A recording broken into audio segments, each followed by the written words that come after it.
Hello, I'm Marvin Natovich. I'm staff here at the Cleveland Clinic, and I'm pleased to be hosting today a discussion with Dr. Tim Bowie of the Massachusetts General Hospital on gastrointestinal issues in children with autism spectrum disorders.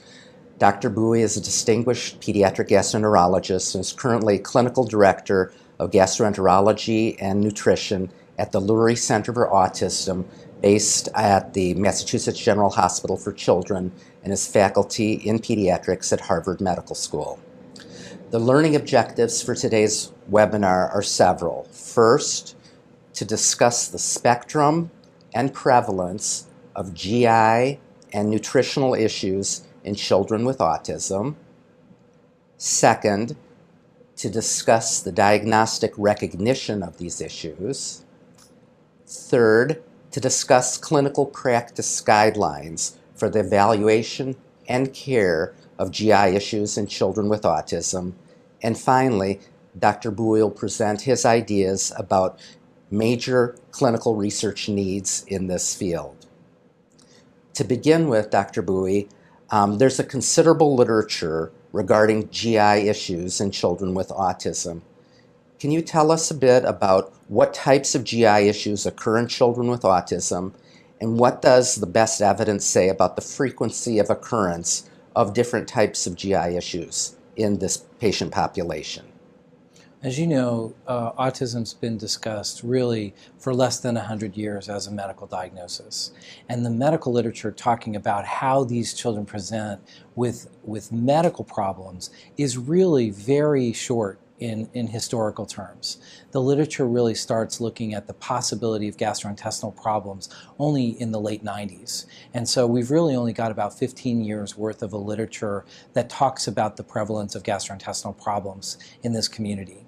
We reported in a consensus report back in 2010 in pediatrics that the frequency of gastrointestinal problems in children with autism seems to be higher than the general pediatric community, and that the prevalence is somewhere in the range of 40 to 70%. That's pretty high, and it's a good deal higher than the general pediatric population. Recently, in fact in May of 2014, there was a paper that tried to do a meta-analysis of all of the published literature looking at gastrointestinal conditions in autism. What they vetted were about 15 papers that had the literature to suggest a control population and a patient population of kids with autism, and they likewise found what we reported, which is that there's a very high frequency of children with autism who have gastrointestinal problems, probably in the range of 50 to 70%. And based on the best data, which of the major types of gastroenterological issues seem to occur most commonly in persons with autism, and which seem to occur disproportionately the most in persons with autism?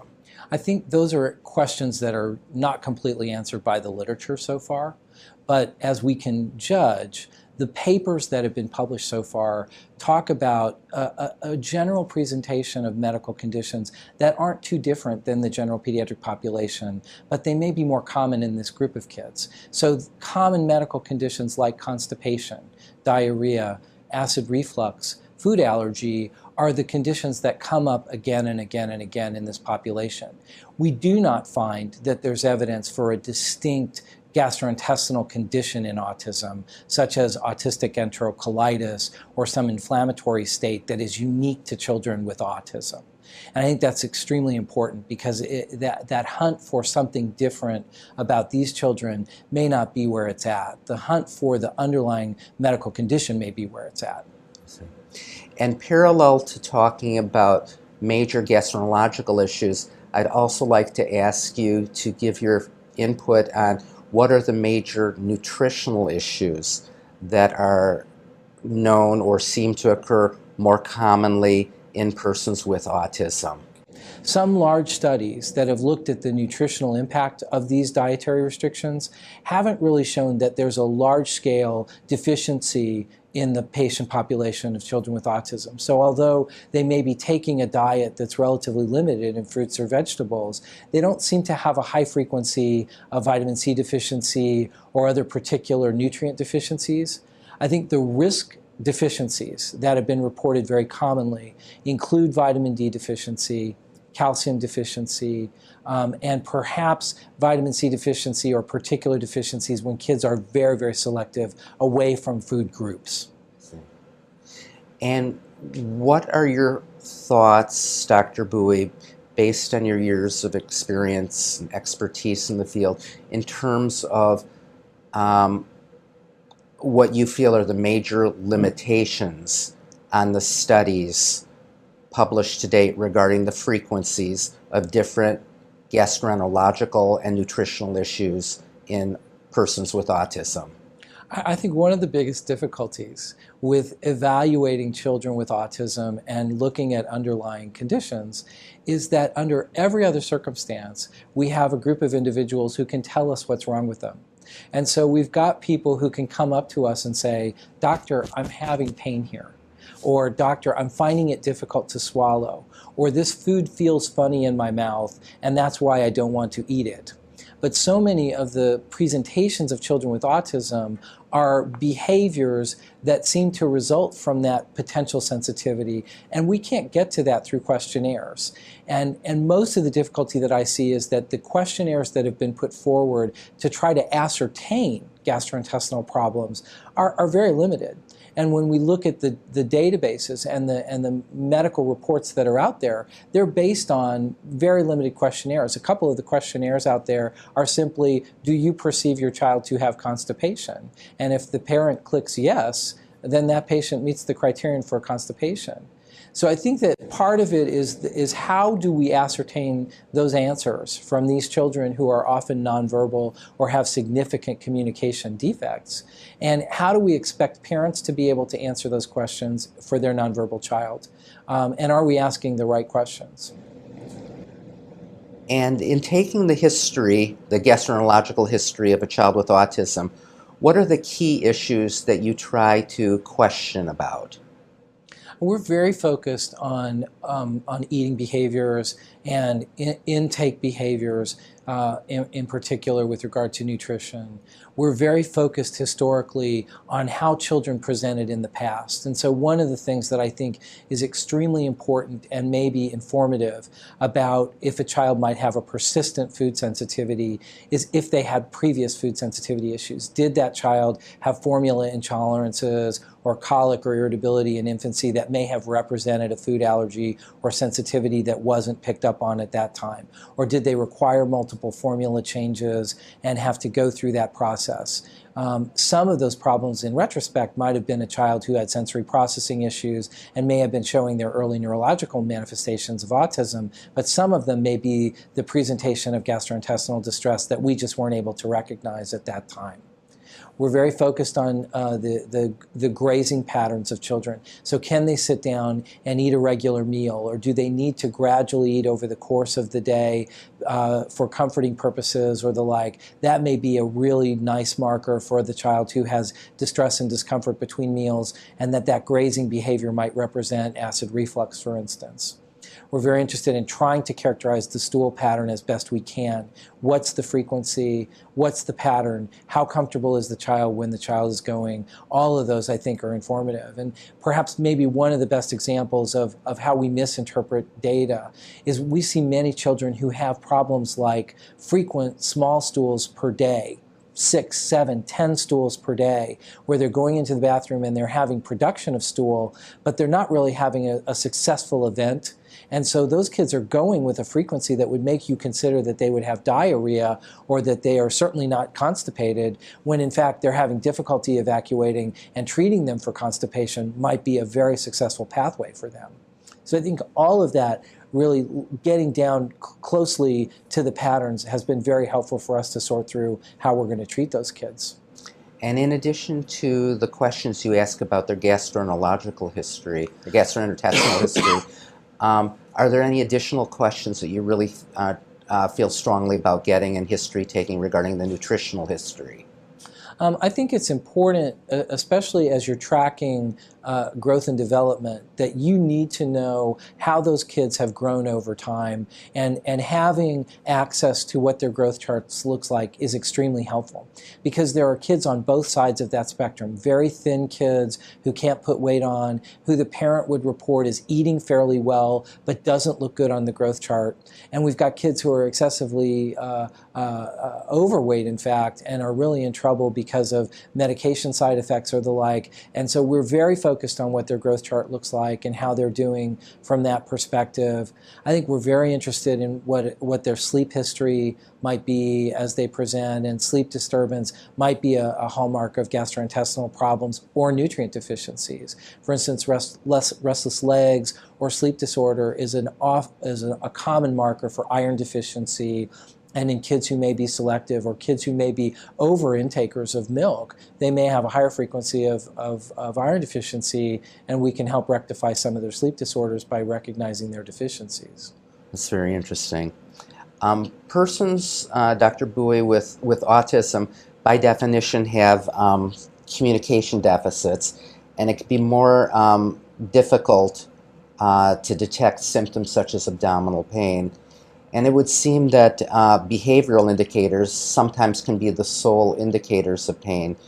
Could you discuss for us some vocal behaviors that might be markers of abdominal pain or discomfort in children with autism?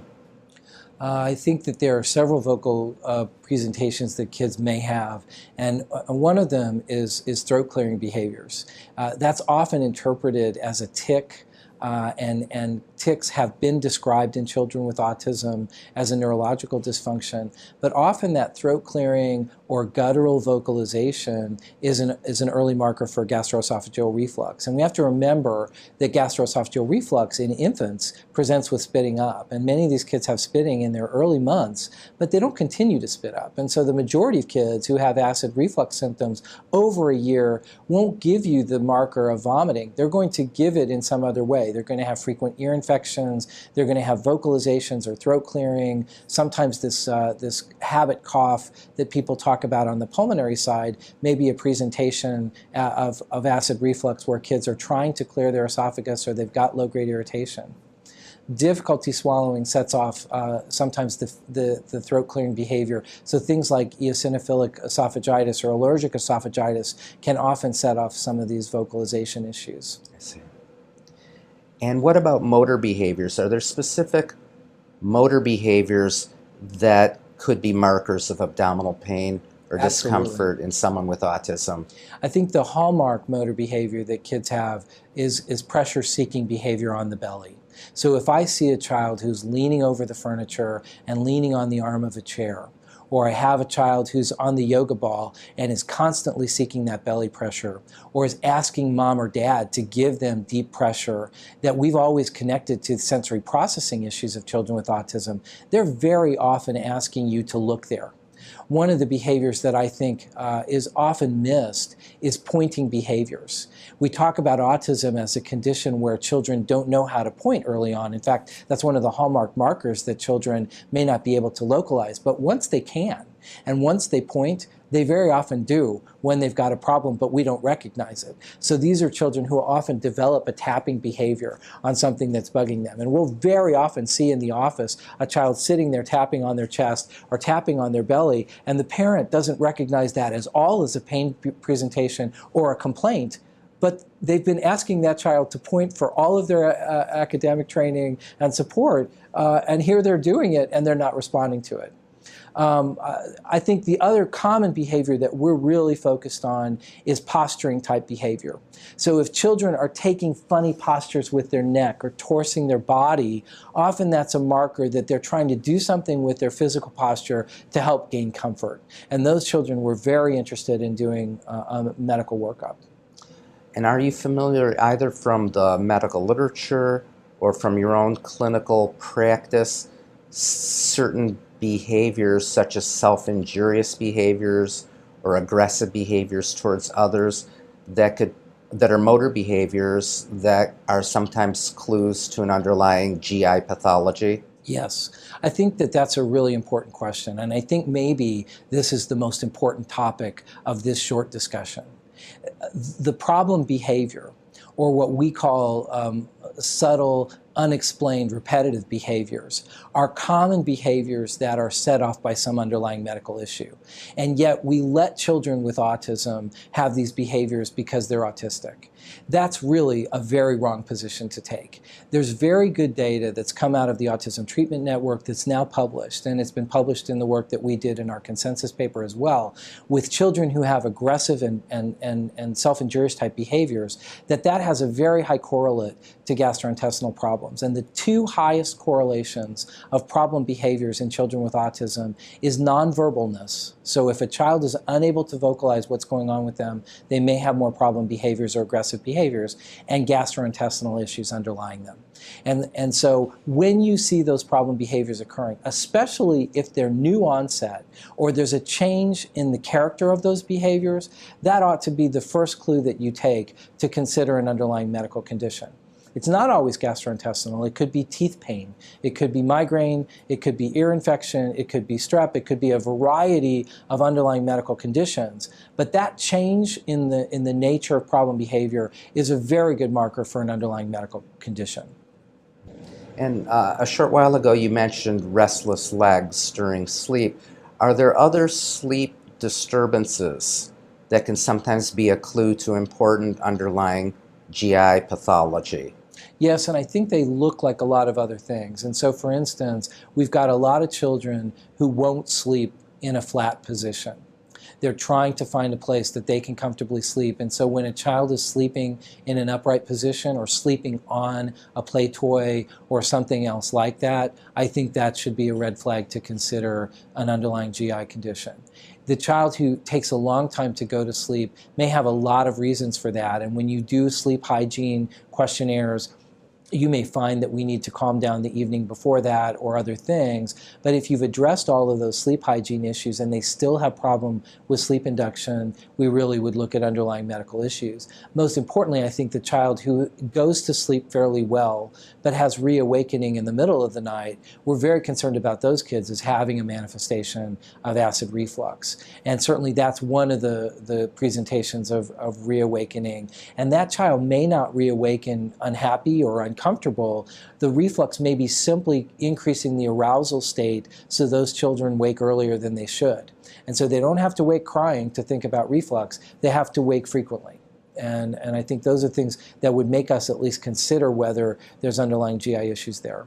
And in the medical literature or in your personal medical experience, if you treat persons who have such sleep disturbances as a reawakening or multiple reawakenings with anti-reflux medication, does the sleep pattern improve? Oh, absolutely. I think sleep disorders in children with autism are multifactorial, and so they may need other help, but often added acid reflux treatments are quite helpful for that. And then a subset of children along the autism spectrum have unusually or highly selective diets. Why do you think that might be? It's a wonderful question. And I think that there are a whole bunch of considerations. Certainly, the need for sameness is a core feature of autism. And so there are children who I think become highly selective about the type of foods that they're going to take in because they become comfortable with those foods. And yet there are probably other factors involved as well. Some children become really focused on taking in foods into their mouth that they can feel well. So they may be more likely to migrate to hard and crunchy foods because it gives them enough sensory input to their mouth that they know how to manage that and handle it and swallow it down. And so it may be a sensory component in some of those kids. It may be a preference component in some of those kids. Many children, though, who have problems with food allergy or sensitivities to foods may find something from a tactile perspective when they put that food in their mouth that creates an aversive event for them. And so some of those food aversions or food restrictions may be earned fairly by their food sensitivity. And we need to at least recognize that before we try to completely re-indoctrinate those kids through behavioral feeding programs to put those foods back in. And some of my feeding friends have actually shown that as they use behavioral approaches to get those kids to put foods back in, they've seen them start to break out in hives and show evidence of food allergy that those children probably knew they were going to have and were trying to self-restrict. I think it's a very interesting topic, and I think it requires thinking that through with every individual kid and every particular circumstance to get to that.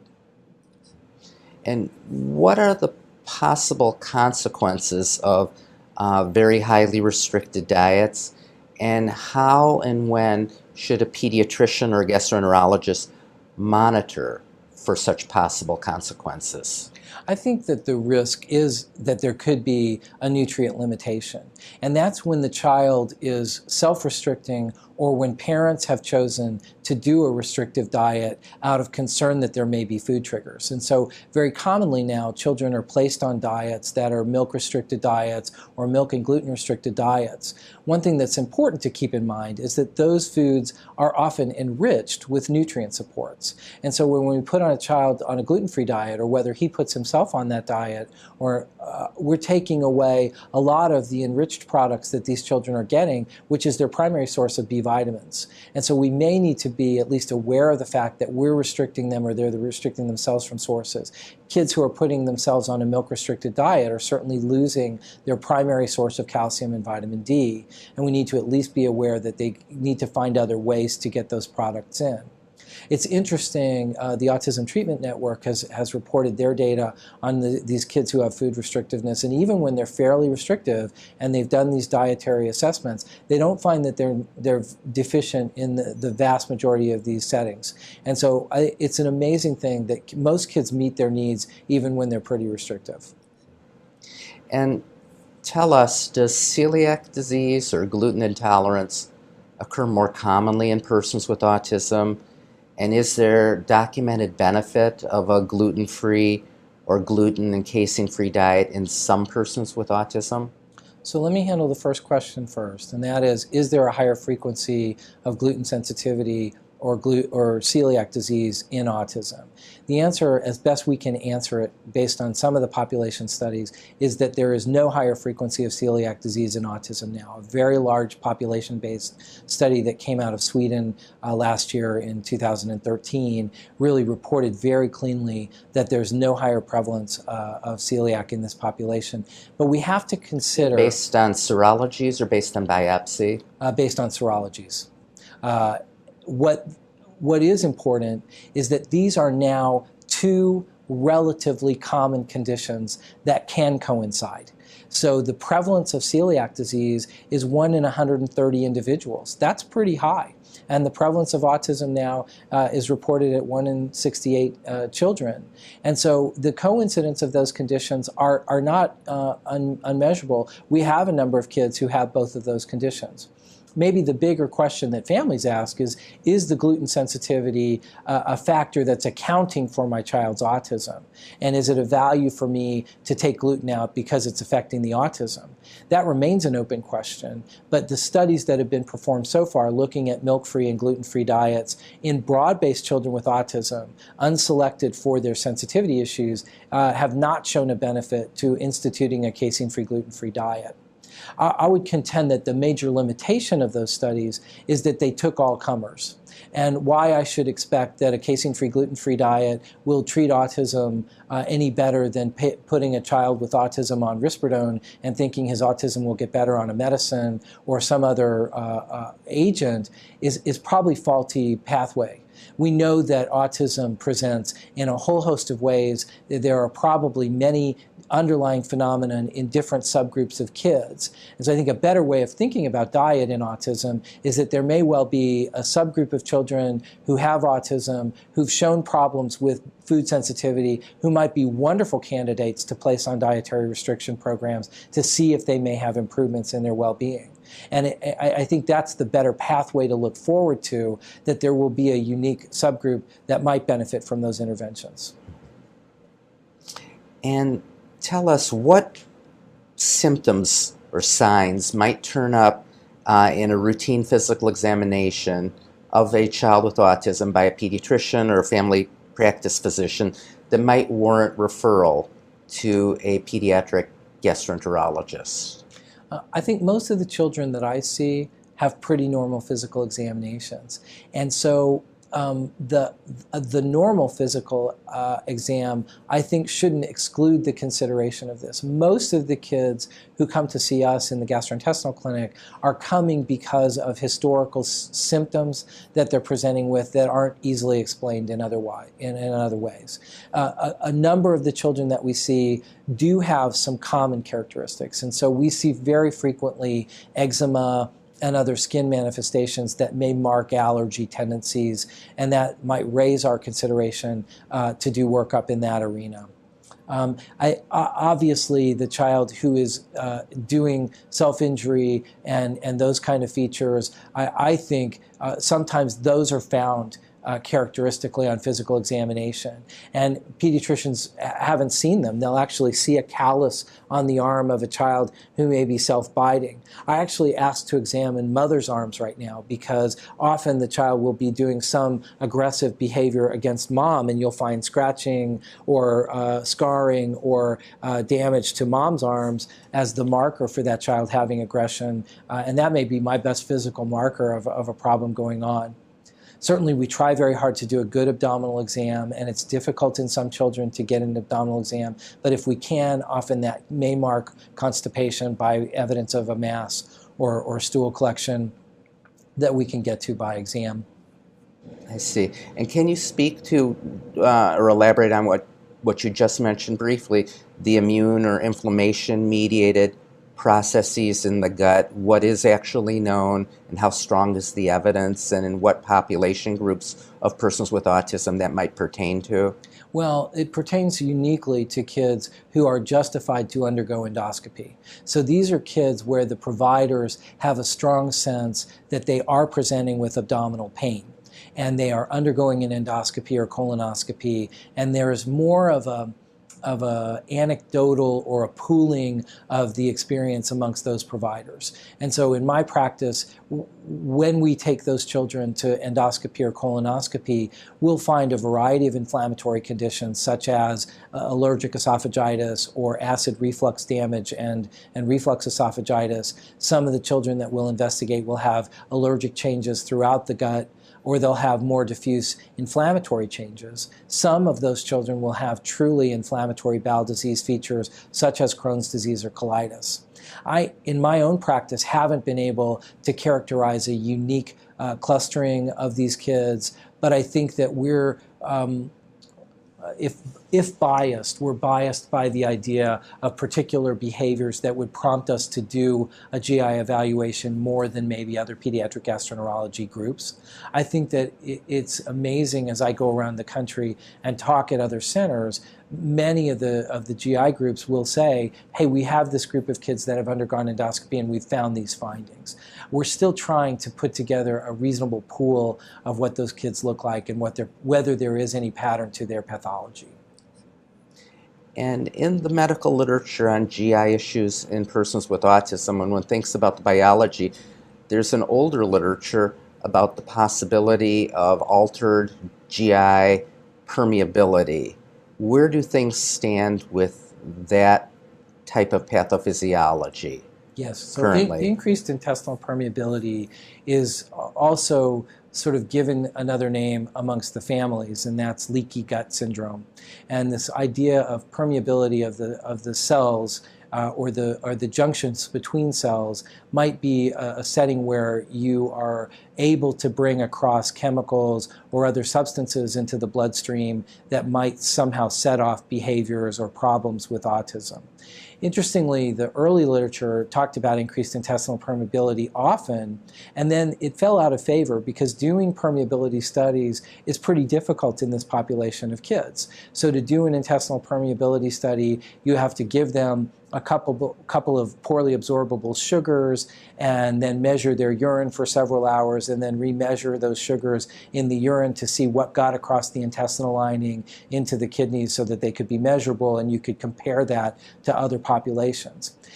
The look at this permeability problem has come back into vogue at this point in time, and people are trying to find other ways to look at permeability. But the classic permeability studies are still being looked at.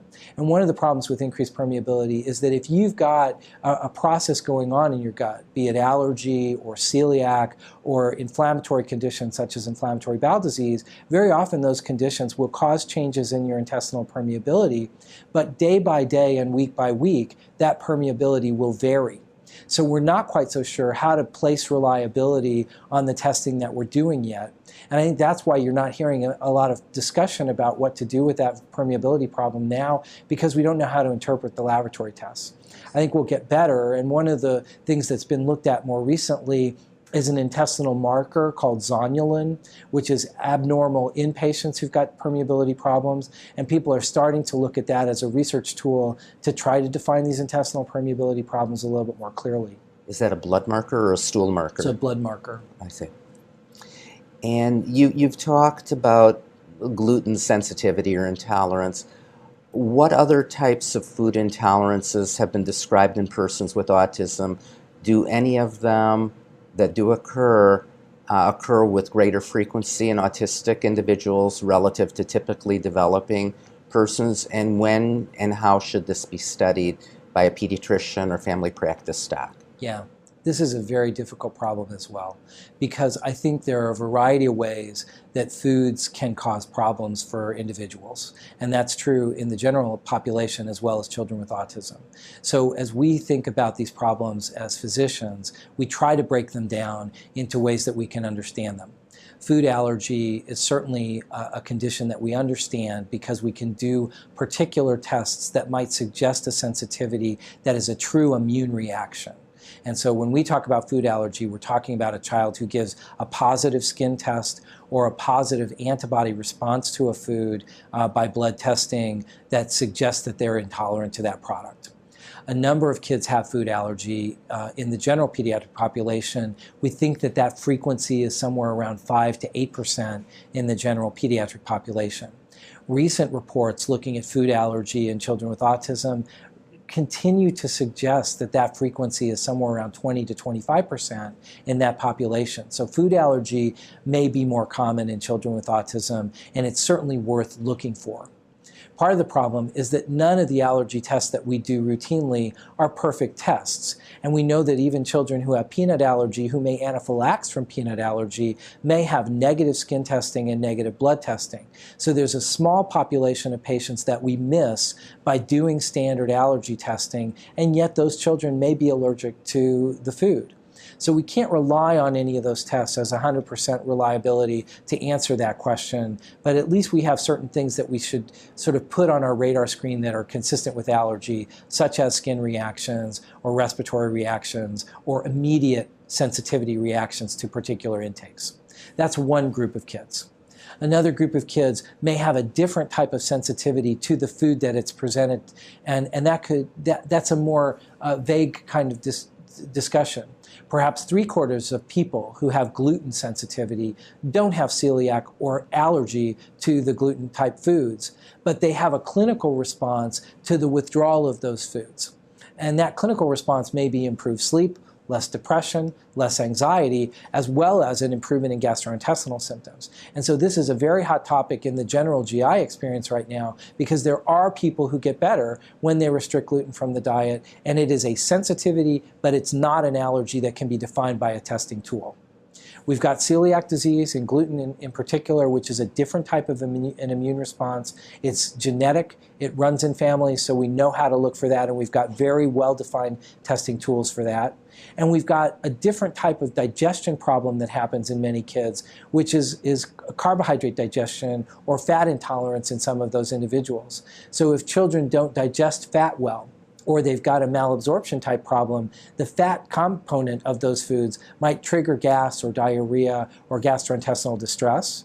And lactose intolerance or other carbohydrate digestion problems often causes the same. And those problems may be gas, belly pain, distress, diarrhea, sometimes constipation.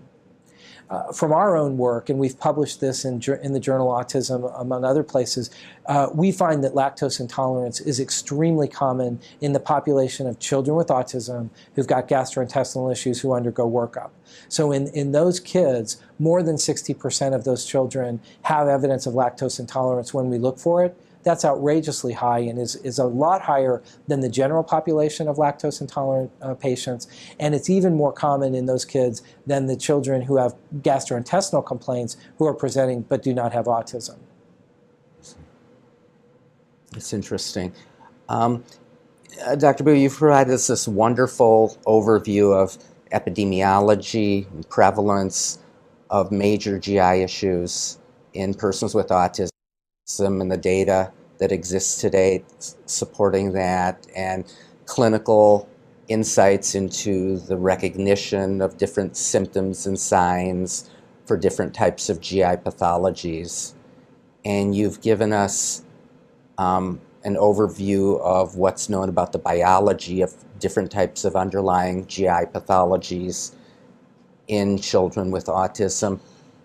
Based upon your expertise and your years of work in the field, can you now provide us with a sense of where you feel are the greatest priorities for clinical research in the field of pediatric gastroenterology for persons with autism at this moment?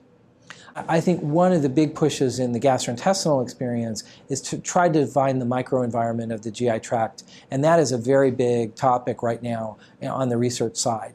We have a data. What do you mean by microenvironment? So the intestinal microbiome is trying to look at the microflora that are living in the community of the GI tract. And there's a different microflora that's present in the stomach than is present in the small intestine, than is present in the colon. And those microenvironment changes may be accounting for some of the dysfunction that's going on in the GI tract for a variety of conditions. We are looking at those disruptions in inflammatory bowel disease and in celiac disease, and we're starting to look at some disruptions that are happening in children with autism.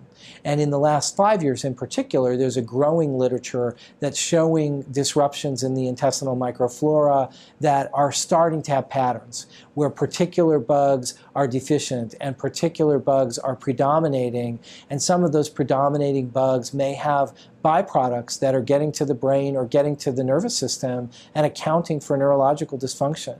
These are things that are extremely important to tease out, and we're just at the place where we're capable of looking at that with the science that's there in place. And so one of the ways that we're going to do that well is to start to develop biorepositories and good clinical databases of these children that we're collecting this information from, so that we can really look at the differences in the presentation of those individuals and what we see in their microenvironment and this microbiota and the metabolic byproducts of that microbiota that may be accounting for what's going on in these individuals. Thanks very much for sharing your experience and your insights with us.